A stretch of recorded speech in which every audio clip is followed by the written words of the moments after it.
উফ, আজ সারা দিন মাঠে কোদাল চালিয়েও মহাজনের সব সুদ শোধ করতে পারলাম না। শরীরটা আর চলে না রে সুমি। শরীর না চললে চলবে কি করে? ঘরে তো এক মুঠো চালও নেই। আমি আর কতদিন না খেয়ে থাকবো?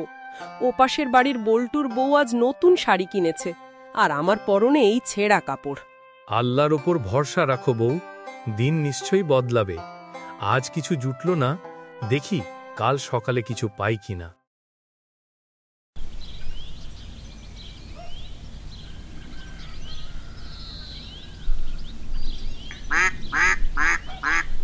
আরে, এখানে কে নড়াচড়া করে?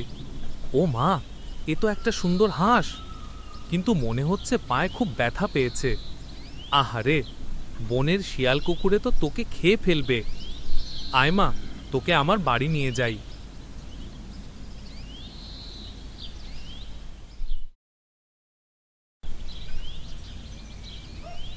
এ আমি কি দেখছি?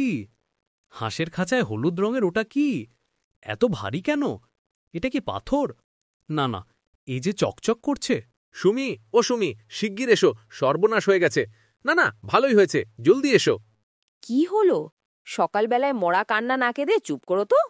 খান্না নারে পাগলি, হাসি। এই দেখ, আমাদের হাঁস সাধারণ ডিম পাড়েনি, এই যে খাঁটি সোনার ডিম পেড়েছে। কি বললে? সোনা? সত্যি সোনা? দেখি দেখি। ই আল্লাহ, আমাদের কপাল তো খুলে গেল গো। রহিম কালো ছিল ভিখারি, আজ হঠাৎ পাকা দালান দিল কি করে? নিশ্চয়ই কোনো গুপ্তধন পেয়েছে। ব্যাটা আমাকে কিছুই জানালো না। দেখলে বউ, বলেছিলাম না দিন বদলাবে। আজ গ্রামের সবাই আমাকে সেলাম ঠোকে, আর অভাব নেই।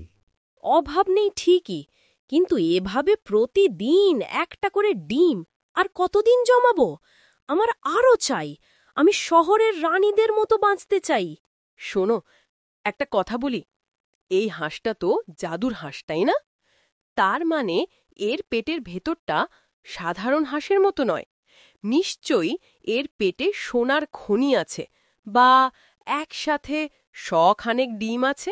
কি বলছো তুমি? পেটের ভেতর ডিম থাকবে কি করে? ওটা তো রোজ তৈরি হয়। তুমি কিছুই বোঝো না। তুমি একটা বোকা। প্রতিদিন সকাল পর্যন্ত অপেক্ষা করতে আমার ভালো লাগে না। আজই যদি পেটটা কেটে ফেলি, তাহলে সব ডিম একসাথে পাব। আমরা রাতারাতি দেশের রাজা রানী হয়ে যাব। একসাথে সব ডিম রাজা হয়ে যাব? কিন্তু হাঁসটা যদি মরে যায়? মরবে কেন? আমরা সাবধানে বের করে নেব। যাও, আর দেরি করো না, এখনই ছুরিটা নিয়ে এসো।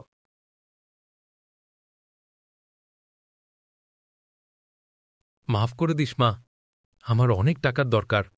আমি আর লোভ সামলাতে পারছি না। কই ডিম কই? এ তো সাধারণ নাড়ি ভুড়ি, রক্ত আর মাংস ছাড়া তো পেটে কিছুই নেই। হায় হায়, এই কি হলো? একটাও ডিম নেই। ওগো, আমরা এই কি করলাম? আমি কেন তোমার কথা শুনতে গেলাম? আমার সোনার হাঁসও গেল, প্রতিদিনের সোনার ডিমও গেল। লোভে পড়ে আমি নিজের পায়ে নিজেই কুড়াল মারলাম। আমারই দোষ, আমি বেশি লোভ করেছিলাম। এখন আমাদের আবার ভিখারি হয়েই থাকতে হবে।